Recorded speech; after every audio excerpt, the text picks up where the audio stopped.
आज मी उरलेल्या भाताचं किंवा शिळ्या भाताचं पापड बनवणार आहे। तेही गॅसचा वापर न करता 1 कपभर भातामध्ये 50 पापड बनवून होतात, जे वर्षभर चांगले असे टिकतात। चला तर मग रेसिपीला सुरुवात करूया। इथे हे 1 कप भात घेतले आहे। मिक्सरच्या जारमध्ये आपण हे भात काढून घेऊयात।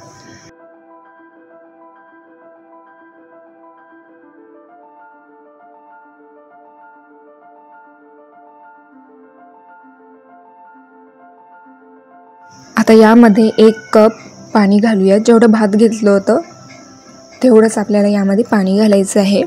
आता हे मिक्सरवर चांगलंसं याचं पेस्ट बनवून घेऊयात। तर अशा प्रकारे इथे हे भाताचं मी पेस्ट बनवून घेतलेले आहे। आता हे मिश्रण एका भांड्यामध्ये काढून घेऊयात।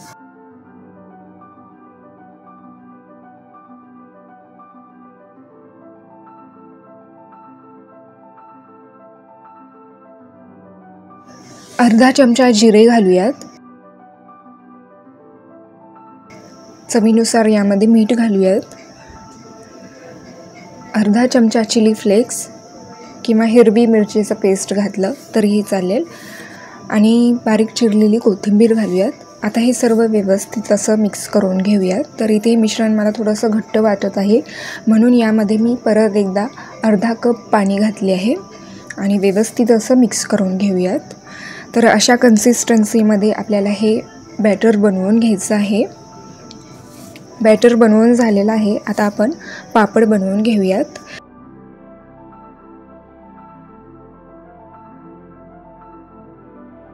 पापड घालण्यासाठी इथे मी प्लास्टिक पेपरचा वापर केलेले आहे, ज्यामुळे पापड हे पटकन सहजरित्या निघतात। तर यावर आपण 1 पळीभर मिश्रण घालूयात आणि अगदी हलक्या हाताने हे मिश्रण पसरवून घ्यायचं आहे। अशा प्रकारे इथे हे सर्व पापड आपण याच प्रकारे बनवून घेऊयात।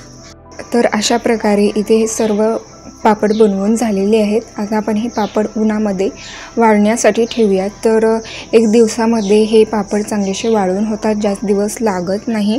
पापड पूर्णपणे वाळले गेले की आपल्याला हे सहजरित्या हे पापड या प्लास्टिकमधून काढता येतात। जर थोडंसं जरी ओला असला की पापड तुटू शकतात, त्यामुळे पूर्णपणे कडकडीत असं आपल्याला हे पापड वाळवून घ्यायचं आहे। 1 दिवसामध्ये हे पापड चांगलेसे वाळले गेलेले आहेत। चांगलेसे कडकडीत वाळले गेले की एका एअरटाईट कंटेनरमध्ये भरून ठेवायचं, म्हणजे वर्षभर हे पापड चांगले असे टिकतात। उरलेल्या किंवा शिळ्या भातापासून पापड बनवून झालेलं आहे, जे वर्षभर चांगलं असं टिकतं आणि अगदी झटपट झालेलं आहे। चला तर मग परत भेटूया तशाच एका नवीन रेसिपीसोबत।